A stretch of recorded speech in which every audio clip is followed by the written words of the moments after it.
Come on, we can do better than that.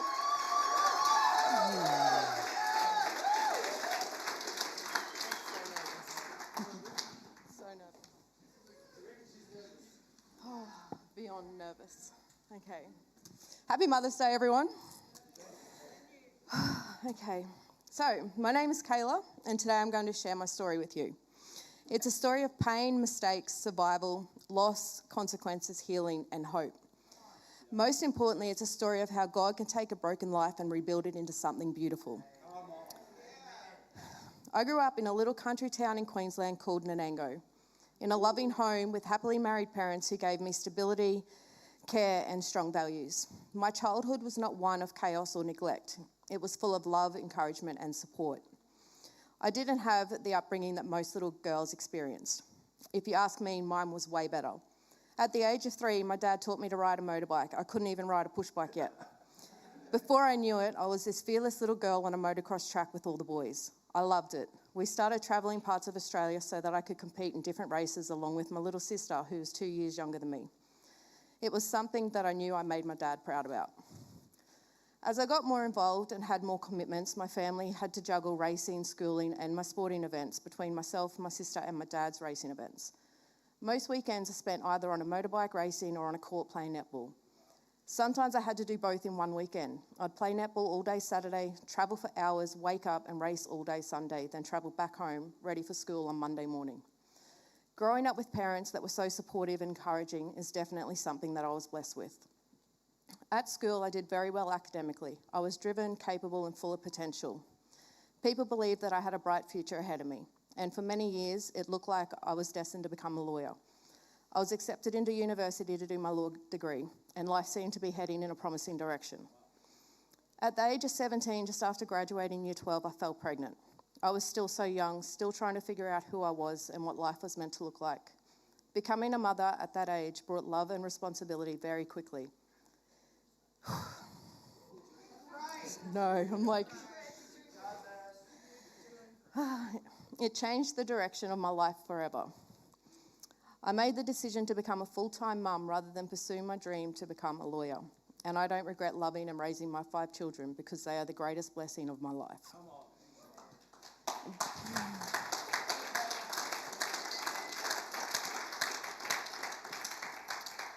But it was also the beginning of a very different path than the one that I imagined for myself. Just after my first child was born, my life became marked with severe domestic violence. I found myself in a relationship that was unhealthy, controlling, violently abusive, and very damaging. I experienced fear, trauma, and pain that no young woman should ever endure. 2 weeks after my second daughter was born, I found the courage to leave and end the relationship. Not just for me, but for the love and safety of my daughters. Soon after I became serious with an old school friend, we moved away from Nanango and I started our life in Bundaberg. And we had 3 more beautiful children together. This relationship started out good, but quickly went downhill and started falling apart as he became more and more dependent on drugs. This led to him spending the majority of our kids' lives in and out of jail, leaving me to raise our 5 children on my own. After 12 years, I decided that the kids and I deserved better. He wouldn't change, so we ended the relationship. After this relationship ended, I became involved in multiple relationships with men who were also heavily dependent on drugs. Those environments became chaotic and destructive. When you're surrounded by addiction, dysfunction can start to feel normal. Toxic patterns can begin to feel familiar. I lost sight of what a healthy love and safety and peace were meant to look like. Those years affected me deeply. They damaged my confidence, my self-worth, and my ability to trust. I carried trauma that I didn't know how to process, and instead of healing from it, I buried it. In 2018, my children and I moved from Bundaberg, where we'd called home for over 12 years, back to Nanango to escape yet another dangerous and violent man. It was a time of fear, uncertainty, and trying to protect myself and my children while carrying everything that I had been through. It wasn't long after moving back to Nanango that my dad became very ill. So while I was trying to rebuild and keep my family safe, I was also dealing with the pain and worry of seeing my father unwell. It felt like life kept piling one hardship on top of another. My dad was the one man in my life who loved me for me, never hurt me, and I knew I could always rely on him and go to him for anything. Life became difficult, responsibilities grew, the pressure increased. I was carrying trauma, stress, emotional pain, and years of unhealthy patterns that I didn't know how to cope with in healthy ways. The fear of losing my dad overrode any feeling that I had. I became quite depressed. I had lost hope. Without my dad, who was going to be my safety net, I was scared. I let the chain of events throughout my life start to get the better of me. My depression drove me to start hating who I was. I blamed myself for everything that had happened, and I started to believe that I actually deserved it all. I became withdrawn from my life, from my children and my family. I soon became suicidal. And instead of reaching for help, I reached for the wrong things, and that's when drugs entered my life. What may have started as an escape slowly became a prison. At first, drugs can lie to you. They tell you they help. They tell you they numb the pain. They tell you that they give relief. But in the end, they only take. They take your peace, your health, your dignity. They take your relationships, your confidence, your time, your future, and they can take your kids. In January 2021, at the age of 35, I went to jail for the first time, where I spent 13 months inside with 208 charges, the worst being for commercial trafficking. In 2022, I was released on parole, but I quickly fell back into old habits. I returned to the same thinking, the same environment, and the same destructive choices. My dad was in the last days of his life, and instead of coping in healthy ways, I began spiraling even further into drugs. In March 2023, my dad passed away. That loss broke something in me. From then on, I spent every day either drunk or high or even both, just so that I didn't have to feel the grief, the pain, or the reality of my life. Within a month, the police were looking for me again. But before everything caught up with me, tragedy struck again. In May, my housemate died in a car accident.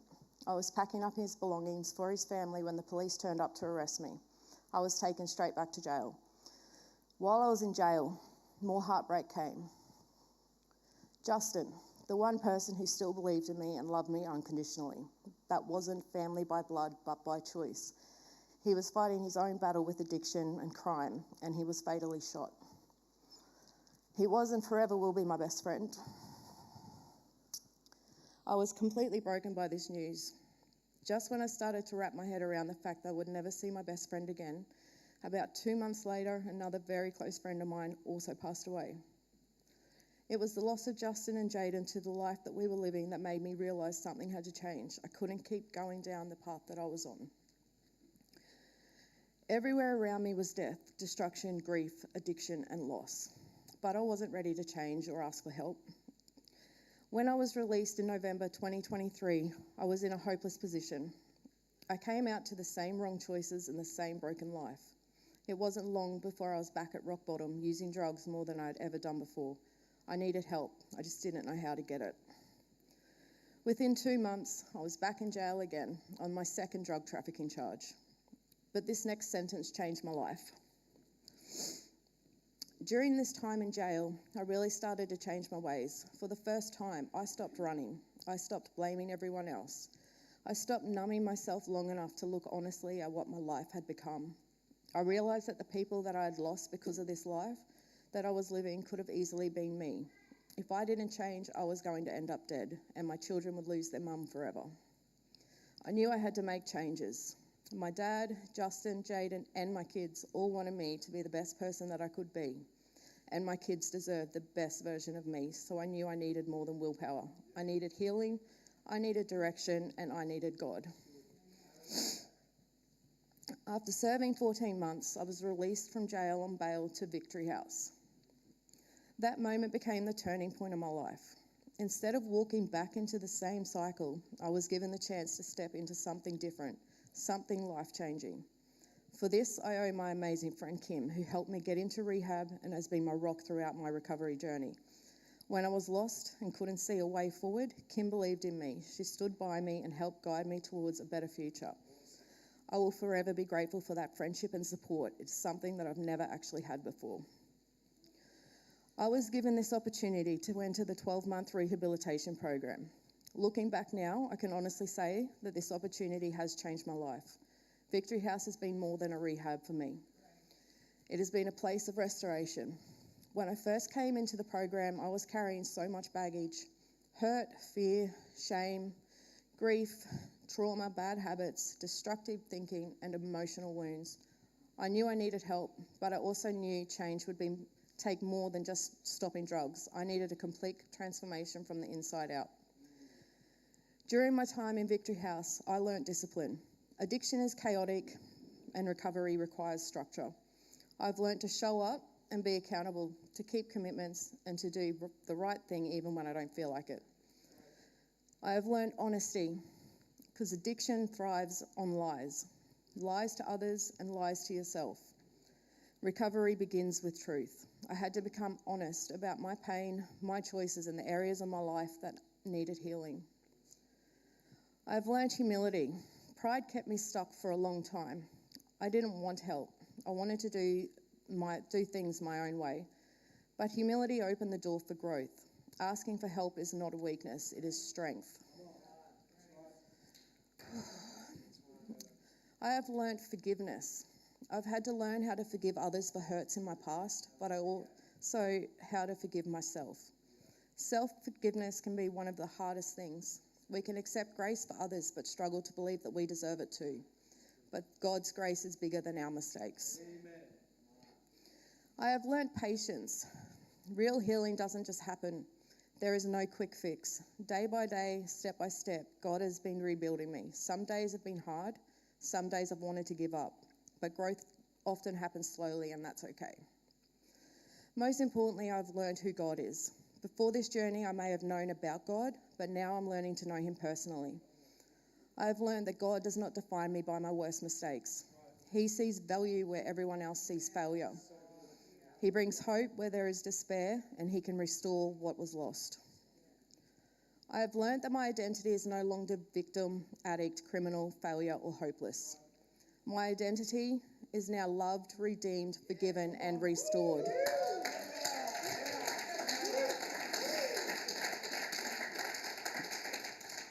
And that changes everything.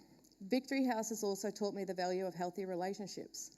The people around me have encouraged me, they've prayed for me, believed in me when I struggled to believe in myself.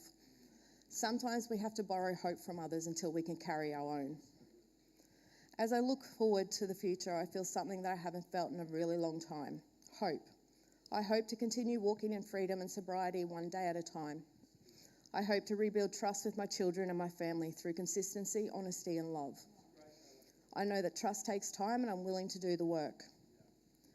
I hope to be a present mother, nana, to my soon-to-arrive first grandbaby, and I hope to be someone that my children can be proud of. I hope to build healthy, peaceful relationships and never return to the cycles that once harmed me and the people around me. I hope to use my story to help others who feel trapped in addiction, abuse, grief, shame, or hopelessness. If God can change me, he can change anyone. I hope to keep growing spiritually, emotionally, and mentally. I hope to build a stable, peaceful life filled with purpose. And I hope never to forget where I came from, because remembering where I was helps me stay grateful for where I am now.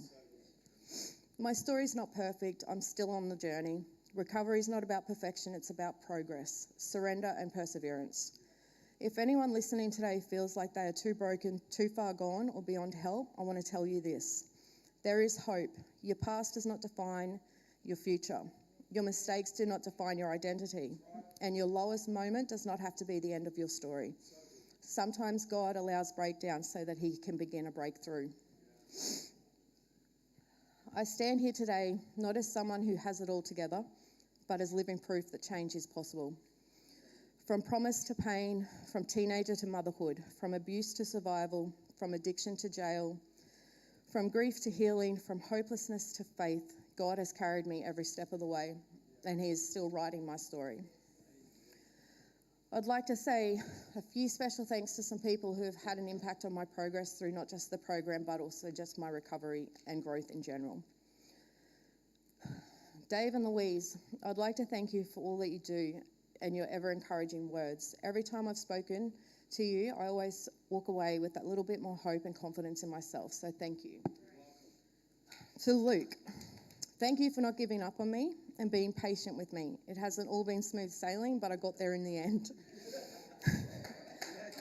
I know I gave you a few moments of doubt, but thank you for believing in me.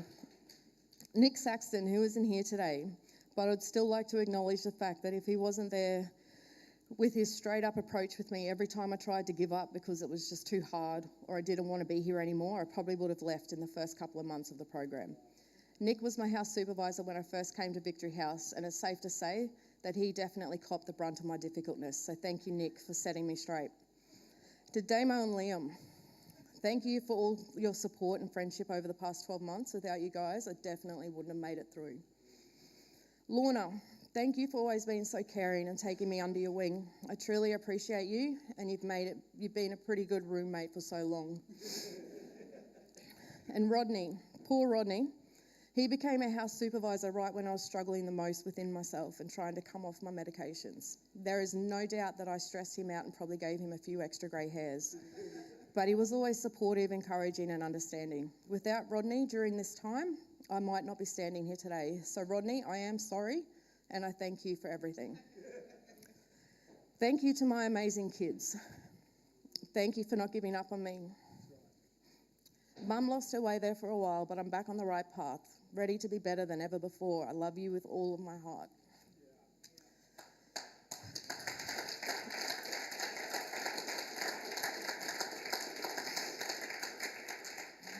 To Scott and Kim, thank you for believing in me from the get-go. You guys have been my rock throughout this whole journey, and no words could ever express how truly thankful and grateful I am for you guys.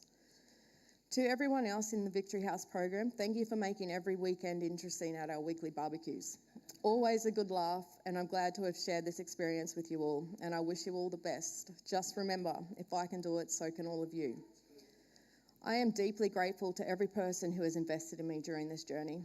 I hope that in some way my story has given you more of an understanding as to who I am, where I came from, and what I have overcome to be standing here with God at my side and in my heart. Thank you.